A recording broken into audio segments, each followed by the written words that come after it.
हा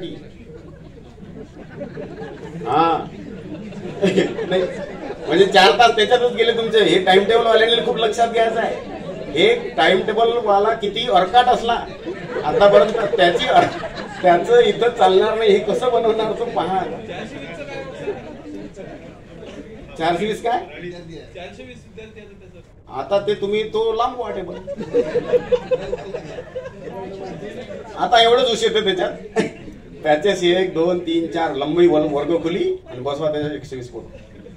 आता ते तुम्ही तुमच्या बाजूने कसं करता ते करा. ते गोंधळात म्हणजे ते विद्यार्थी सिक्युरिटी. एसईसी ला घड्याळी तास 2 आहेत. त्याचं वर्कलोड काउंटेशन 2 घड्याळी तास होते थेअरी म्हणजे 2 तास त्याचं काउंट पकडल्या जाईल. 120 हा 16 हा ह्या 16 मुळे आपल्याला ते बॅचेसची संख्या वाढलेली आहे.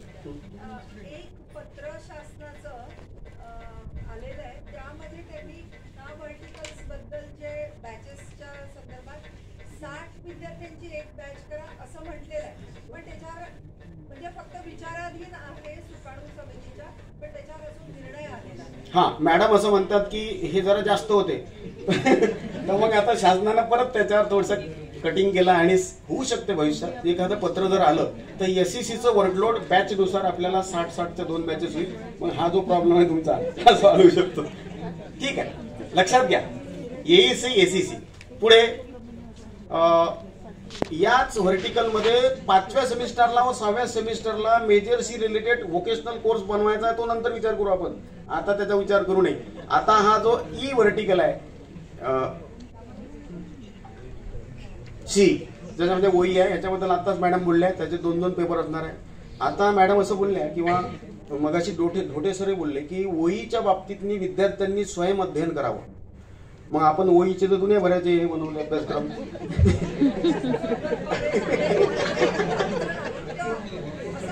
हा ज्या विषयाचं वर्कलोड डुबणार आहे अशांनी या पद्धतीनं ओईच्या ऑक्सिजन सिलेंडरवर आपला कारभार मिटवायचा आहे.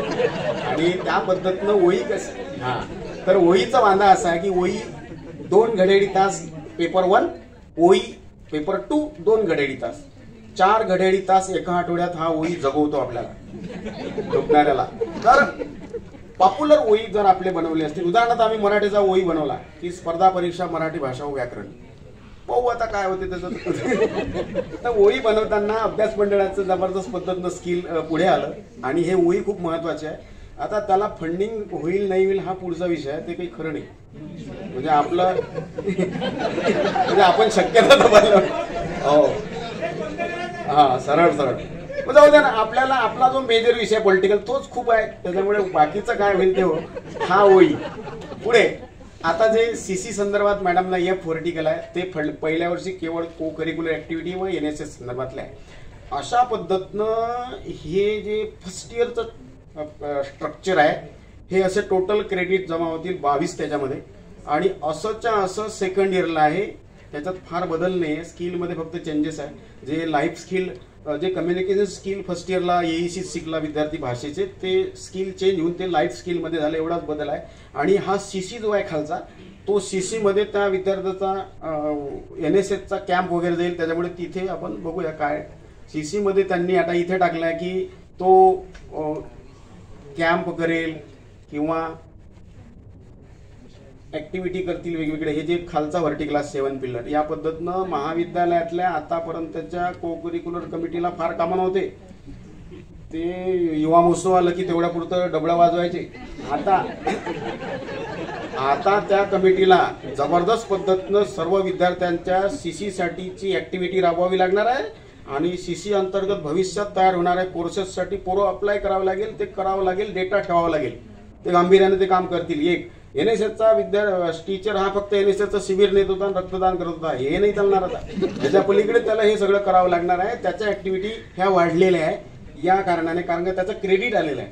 ते असं मोघमपणे टाकता येणार नाही, तुम्हाला त्याचे सपोर्टिव्ह पुरावे ठेवावे लागणार आहे. हे जे एफ नावाचं व्हर्टिकल आहे या एफ नावाच्या व्हर्टिकलमध्ये ज्या ज्या गोष्टी इन्क्लूड आहे फिजिकल डायरेक्टरला त्याचं झोपा नाही काढता येणार.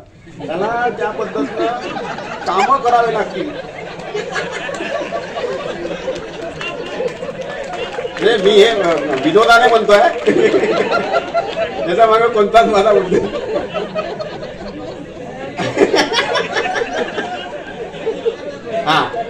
मी अपवादात्मक याच्यात बोललोय. तर असा त्याचा अर्थ नाही की एवढं इझी नाही ते. आता फिजिकल डायरेक्टर, इव्हन ग्रंथपाल, को करिक्युलर वाला, NCCचे मॅडम सर किंवा NSSचे सर आणि उन्नत भारत ह्या 6ही ऍक्टिव्हिटी वाल्यांना याच्यात आणलाय त्यांनी पकडून.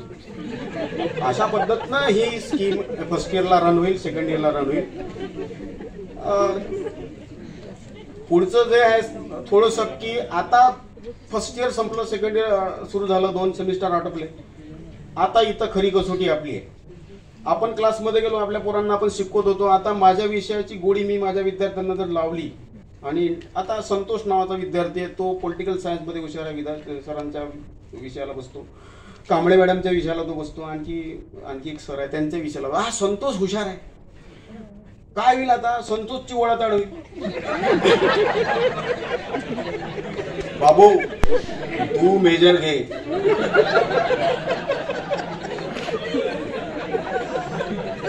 तर संतोष तर 3 विषयात हुशार आहे. आता तो नाही ना सर, काही जॉबच तर नाही तुमच्या विषयात तसा काही. तर आता संतोषला तुमच्याकडे अट्रॅक्ट करण्यासाठीचं स्किल तुम्हाला वर्षभर राबवायचं आहे. संतोष हा पुढल्या वर्षी तुमच्या विषयाला आला पाहिजे मेजरचा. हे खरं कौशल्य आहे. मग अशी धोटे सरांनी सांगितलं, इथं तुम्हाला तुमचं कौशल्य दाखवायचं आहे वर्षभरामध्ये. तो संतोष तुमच्या फर्स्ट इयर मधून सेकंड इयर मध्ये तुमच्या विषयासाठी आला पाहिजे. जाऊ देवा मेजर मायनर तर घे. मग आता तिसरी शक्यता, संतोषनं सोडला पॉलिटिकल. मग आता सरांनी नाराज होता कामा नये, न्यूनगंड बाळगता कामा नये. ही सिस्टीम आहे. संतोषला इतिहासात आवड होती, संतोषला साहित्यात आवड होती, त्याला हे राजकारण टीव्हीतलं पाहून फेकून दिला तो विषय पॉलिटिकल.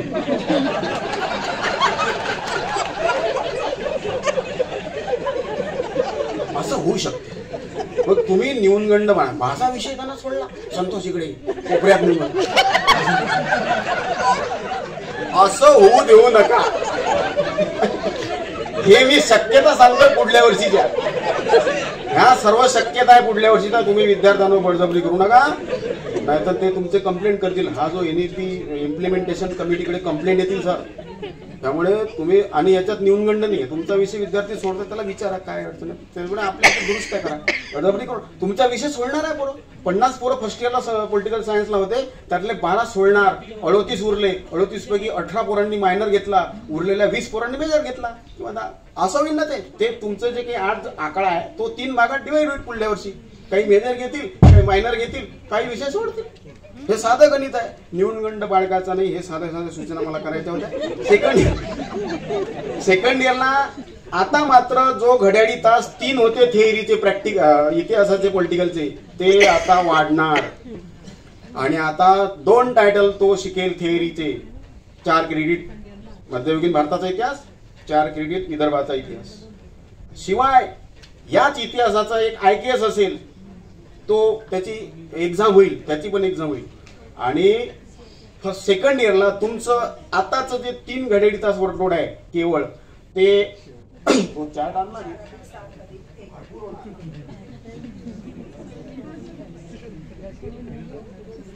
ते होणार मेजरचं आणि मायनरचं. जे विद्यार्थी मायनर घेतील, 18 पोरांनी मायनर घेतला पॉलिटिकल सायन्स, 12 पोरांनी मेजर घेतला, या दोघांचं कॅल्क्युलेशन होईल 12 घड्याळी तास. जे आता 3 आहे ते 12 होतील.